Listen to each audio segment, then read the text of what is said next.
sitting here. Yes. Sideways.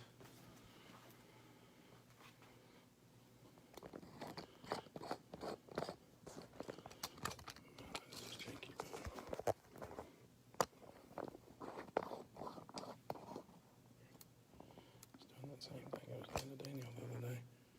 Might have to do it like that.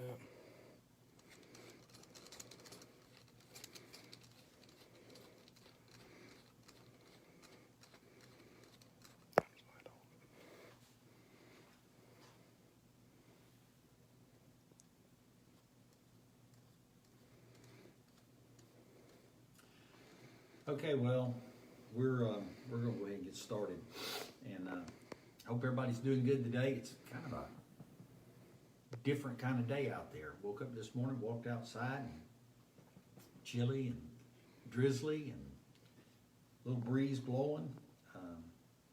Feels more like 1st of November than it does,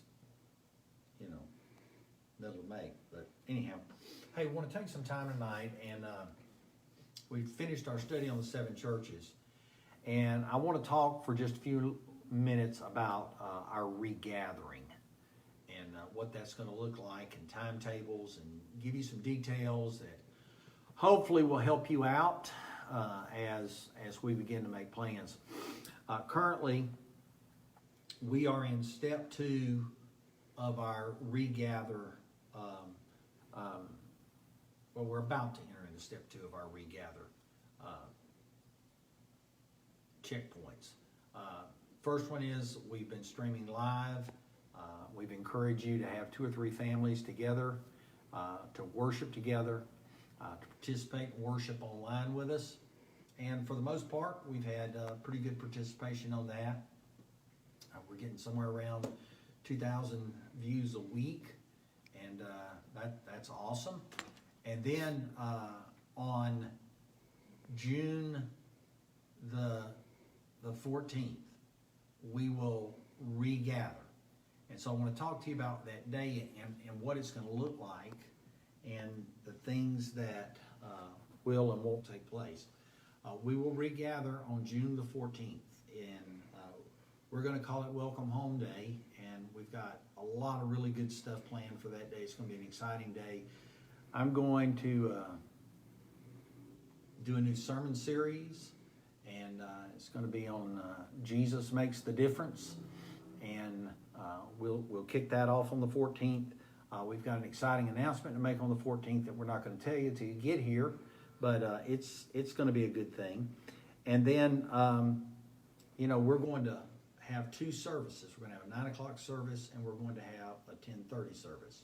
Now, what we need you to do is this. We need you to go to the church website and RSVP which service you plan to attend. We need to kind of get a count so that we can monitor how many people we can get into the auditorium, because we've got to space people out, and we've got to do some things differently. And so as we plan, we want to kind of get our arms around what we're looking at 9 o'clock, versus 10:30. Then on that day, when you get here, you'll be met in the parking lot. You'll discover there's going to be some different things about the parking lot. Number 1 is everybody will park in the front parking lot. The back parking lot, the sides will be closed. The only entrances into the building are going to be through the main lobby in the front. We're going to control as where people come in and where people exit. Again, this is a safety issue, and so there's parking out front. We're going to expand our handicap parking spots. We're going to have people out there to assist you to find a parking spot. If you're one of our senior adults and you have difficulty walking a distance, they're gonna fix you up. They're gonna help you out. There won't be any golf carts running in the parking lot on those days, and unfortunately, right now we're gonna have to suspend our bus route on Sunday until further notice. And so you're gonna pull into the parking lot. When you come to the front doors, you'll be met at the front door by our greeters.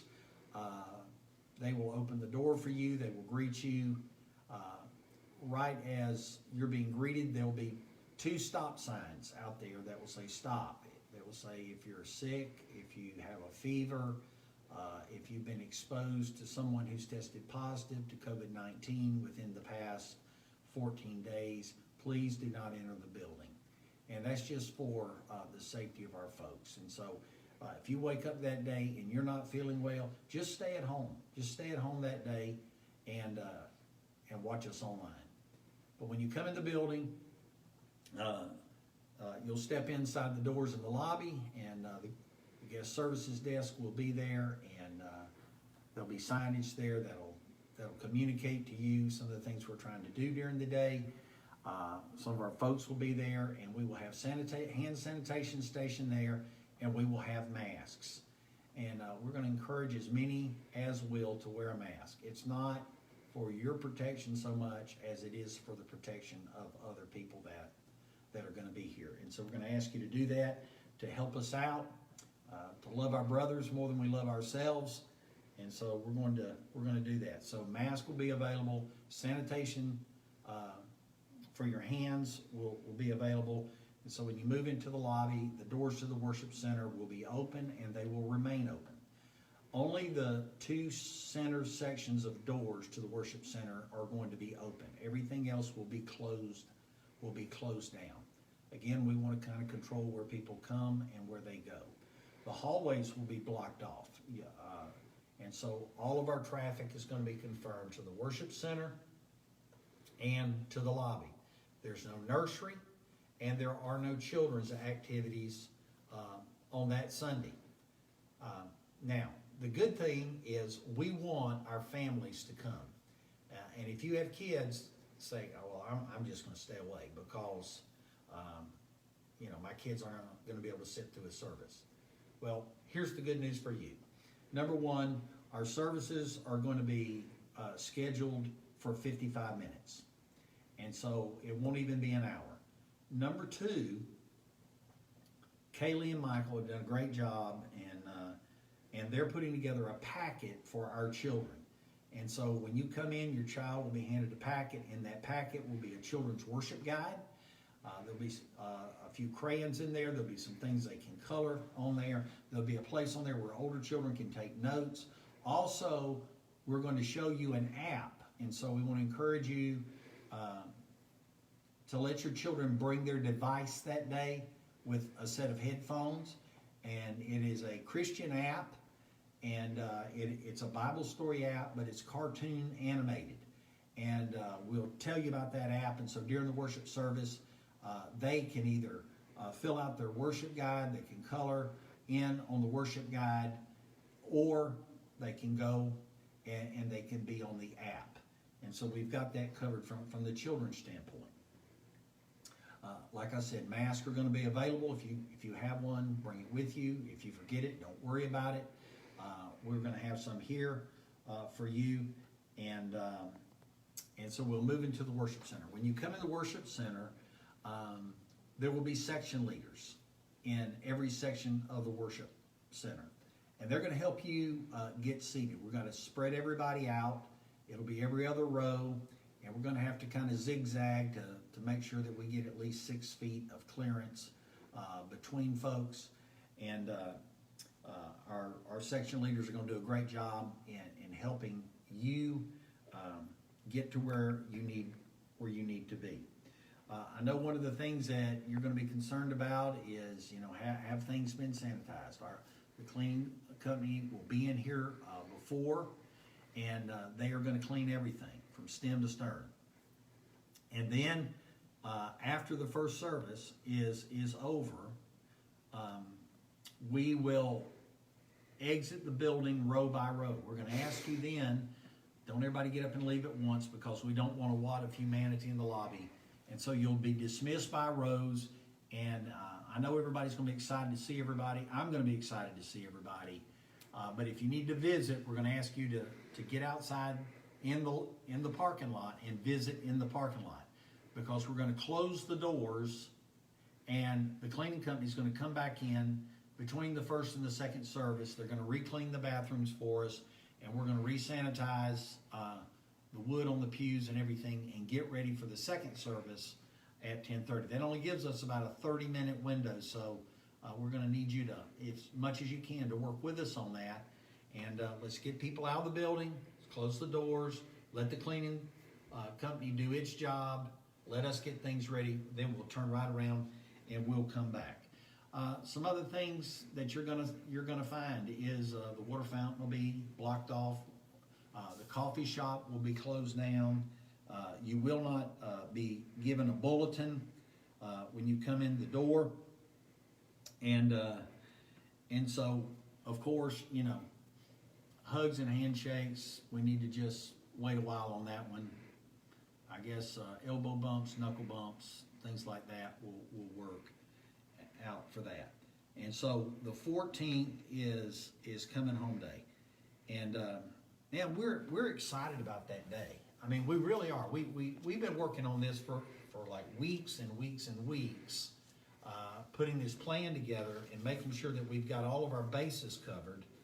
And we want to do the best job that we can in communicating this to everyone that we can. So this is what we need you to do.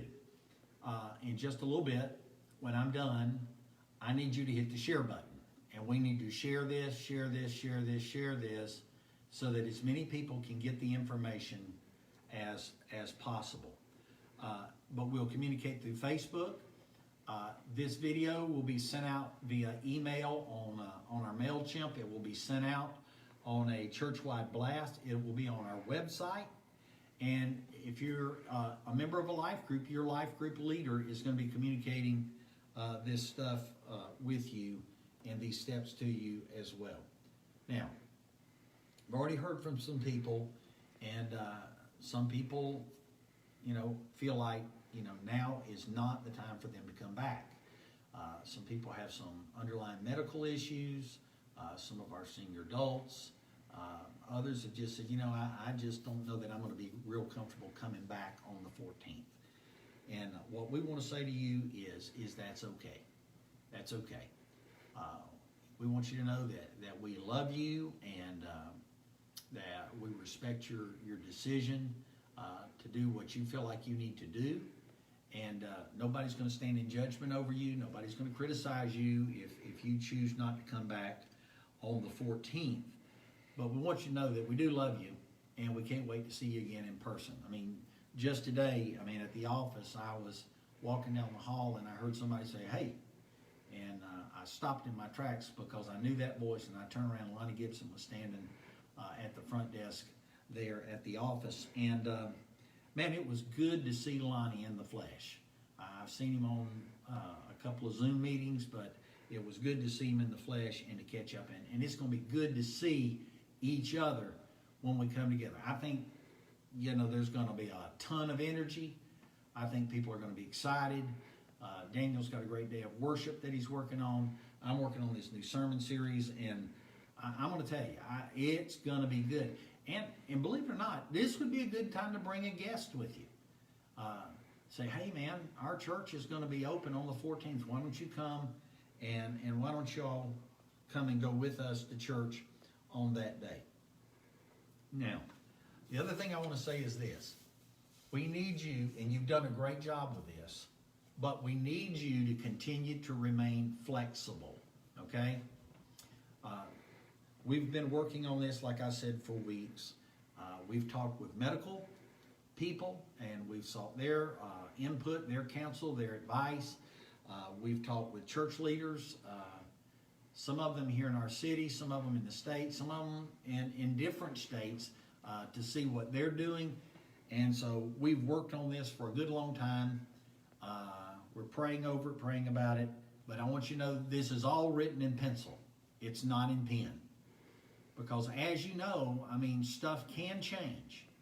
And our goal is to do this through the end of July, what we're talking about right now, Sunday morning only, you know.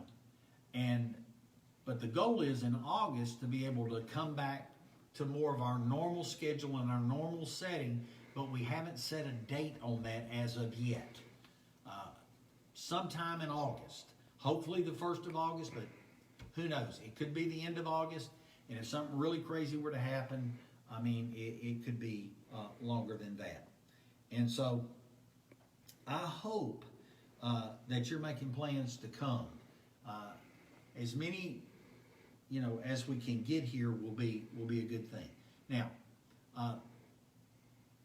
when you come in, our thinking is we don't want you to have to touch hardly anything, if anything. And we're even doing some work in our lobbies, bathrooms, to where we're going to have automatic flushers and soap dispensers and paper towel dispensers, and as much as we can do in there to where you don't have to put your hands on something. We're going to try to get that done. Again, our whole focus through this time has been your safety and the safety of your family. We want our senior adults. We want our children. We want everybody. We want everybody to be safe and to feel comfortable coming back. So, have I missed anything? I don't think they have. Okay. All right. So, hit the share button, okay? And share this around so that people can get the information. If you have questions or something like that, give us a call, shoot us a message, and we'll do the best we can to try to respond to that. Some of you are going to be recruited, okay? And this is how I need you to respond to that. Yes. Okay? Yes. Because we're going to need some help to pull this off. I mean, 4 staff people can't pull this off. And so we're going to need some people to be section leaders, people to be greeters, people to work in our parking lots. And so we're going to be recruiting some of y'all. And so we want to encourage you to, the answer is yes. Okay? And so have a good week.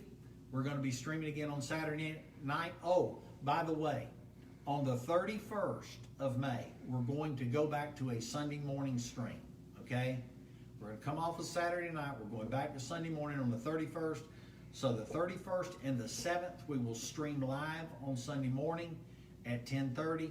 And then on the 14th, it's Welcome Home Day, and we'll be here in the flesh. Look forward to seeing you then. God bless.